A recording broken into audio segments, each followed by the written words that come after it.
Sumainyo ang Panginoon. At sumaiyo rin. Ang mabuting balita ng Panginoon ayon kay San Lucas. Papuri sa iyo, Panginoon. Noong panahong iyon, isinaysay ni Jesus ang isang talinghaga upang ituro sa mga alagad na dapat silang manalangin lagi at huwag manghinawa. Sa isang lungsod, pika niya, may isang hukom na hindi natatakot sa Diyos at walang taong iginagalang. Sa lungsod ding iyon ay may isang babaeng balo na punta ng punta sa hukom at humihingi ng katarungan. Tinanggihan siya ng hukom sa loob ng ilang panahon. Ngunit nang malaunan ay nasabi nito sa sarili, "Bagamat hindi ako natatakot sa Diyos, ni gumagalang kanino man, igagawad ko na ang katarungan hinihingi ng babaeng ito, sapagkat lagi niya akong ginagambala. Baka pa ako mainis sa kapaparito niya." At sinabi ng Panginoon, "Narinig ninyo ang sinabi ng masamang hukom. Hindi ipagkakait ng Diyos ang katarungan sa kanyang mga hinirang na dumaraing sa kanya araw-gabi, bagamat tila nagtatagal iyon. Sinasabi ko sa inyo, agad niyang igagawad sa kanila ang katarungan. Ngunit pagdating ng Anak ng Tao sa daigdig na ito, may makikita kaya siyang mga taong nananalig sa Kanya?" Ang mabuting balita ng Panginoon. Pinupuri ka namin, Panginoong Hesukristo. Isang magandang umaga po sa inyong lahat. Tayo po ay nasa ika-29 na linggo sa karaniwang panahon. At sa araw na ito, sa linggong ito, muli ay pinapaalala sa atin ang kahalagahan ng pagdarasal o yung pananalangin. At kailangan din natin suriin yung quality, yung kalidad, at yung paraan ng ating pagdarasal. Baka nagdarasal lang tayo dahil may hinihingi tayo, o kaya naman pag nagdarasal tayo, ang number one na ating pong iniisip, dapat ipagkaloob ng Diyos ang aking dinadasal. Pero yun nga po, no? Ano ang nilalaman ng ating mga dasal? Kailangan mo din tingnan, no? Ano ang nilalaman ng iyong mga dasal?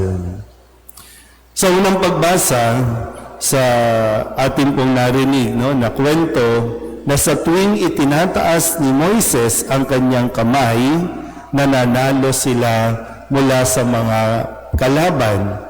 Kapag naibababa naman ni Moises dahil nangangawin, napapagod, natatalo sila ng mga kalaban.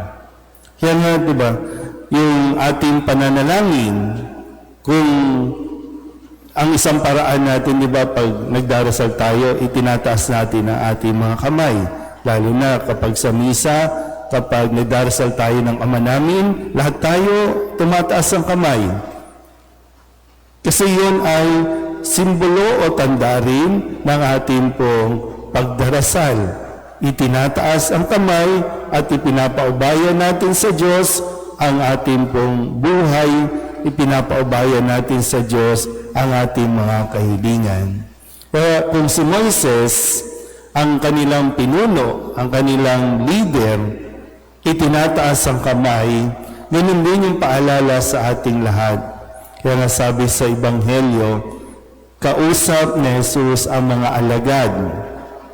Ang mga alagad nito, sila ang magiging tagapangasiwa ng simbahang itinatag ni Jesus na ipagkakatiwala sa kanila.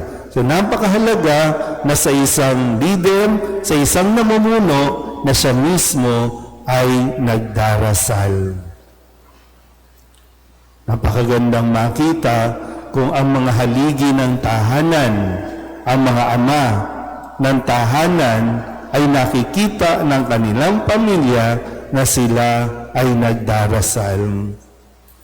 Yan muli, no? Sabi nga, kapag nakataas ang kamay, nananalo sila. Pero kapag nangihina, bumababa, natatalo sila, kaya't kailangan din ng suporta. Diba ang sabi doon, no? Tinulungan si Moises nila Josue para iangat, itaas muli ang kanyang kamay. Sa ating Ebanghelyo, muli sabi ni Kristo, kailangan kayong manalangin lagi at huwag manghinawa. Sa bandang dulo, sabi dito na igagawad ng Diyos sa kanila ang katarungan. Huwag manghihinawa, huwag panghihinaan ng loob kung sakali na ang ating mga panalangin ay hindi dumarating o hindi pa ipinagkakaloob ng Diyos. Magdasal lang. Di ko alam no, kung ano yung panalangin na akala ninyo hindi pa dinirinig o hindi talaga pinakinggan ng Diyos. Pero tandaan natin, walang panalangin nakalulusot sa Diyos. Lahat ng dinadasal natin, naririnig yan ng Diyos. Lahat. Pero hindi ibig sabihin, lahat ng panalangin natin ay ibibigay niya dahil tandaan mo, ang Diyos ay matuwid. Sabihin niyo nga po, matuwid. Ang Diyos ay matuwid. At dahil siya ay matuwid, hindi niya ibibigay ang mga bagay na ikakapahamak natin.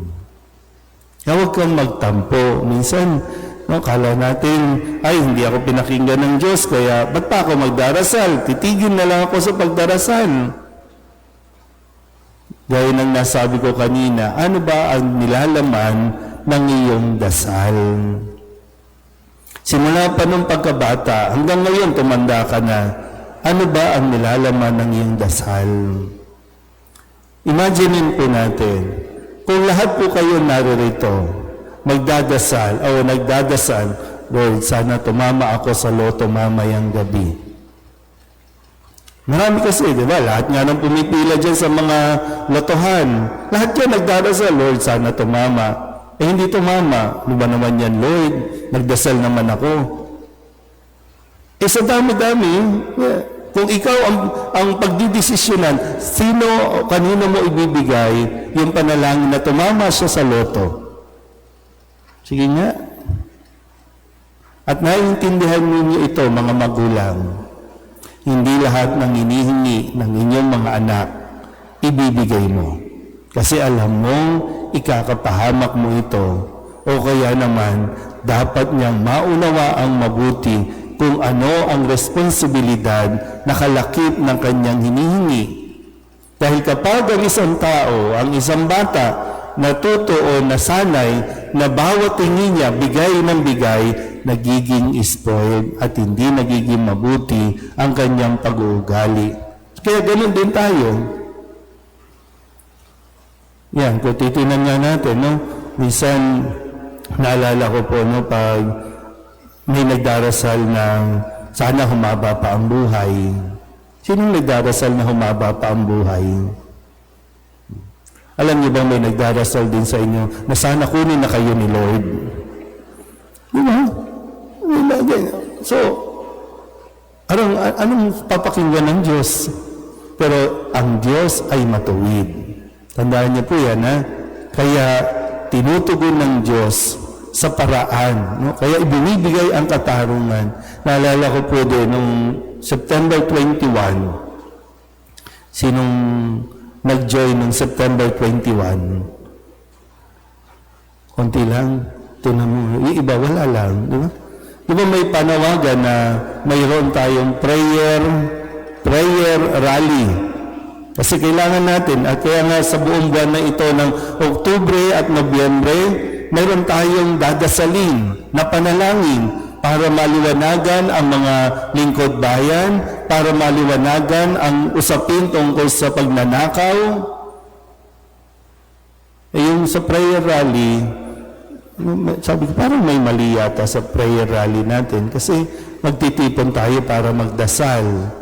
Pero marami ang naririnig natin sumisigaw ng mamatay na kayo. Yan ba ang dasal natin? Mamatay na sila. Mamatay ang mga magnanakaw. Sa tingin niyo, ilan ang matitira sa atin? Hindi ka nagnakaw? Hindi ka nangupit? Kahit kailan?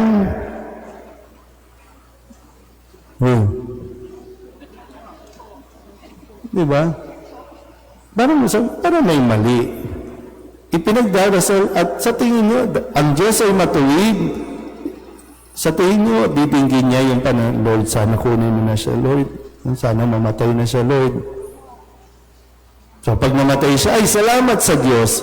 Ganun ba ang Diyos? Pero yun nga po na, ano ba? After nung prayer rally natin, wala na, tumahimik na ulit ang Senate, tumahimik na ulit ang mga hearing, wala na naman tayong narinig. So, titigil na lang ba tayo? Sa pagdarasal, ititigil na ba natin? Dahil parang wala naman nangyari. Kasi tingnan nga natin, ano ba yung ginawa natin? Ano ba yung dinadasal natin? Dininig naman ng Diyos, Lord, sana naman, magkaroon kami ng matitinong leader. Okay. Wish granted, prayer granted. Pero nung eleksyon, anong ginawa mo? Nagdasal ka lang naman na, Lord, sana may kumatok sa bahay namin para magbigay ng 1.5. Akala ko ba nagdadasal tayo na magkaroon ng matinong gobyerno? Pag nandiyan na yung kasagutan, binigay na nga, hindi mo naman ginawa. Tapos, pagkatapos, kinabukasan pa lang, re-reklamo ni Lord, hirap na hirap na ang buhay namin. Yung pinili naman natin, manloloko lang naman din sa atin. Alam mo naman yan, di ba? Kaya, tandaan natin muli. Sabi sa ikalawang pagbasa, sa sulat ni San Pablo, huwag mong kakalimutan ang mga aral o turo ng ating Panginoong Jesucristo. So ngayon, ang turo sa atin, huwag tayong manghihinawa, huwag tayong mapapagod, huwag tayong titigil sa ating pagdarasal. Isang araw, makikita natin ang katuparan ng lahat ng ating mga dinadasal. Amen.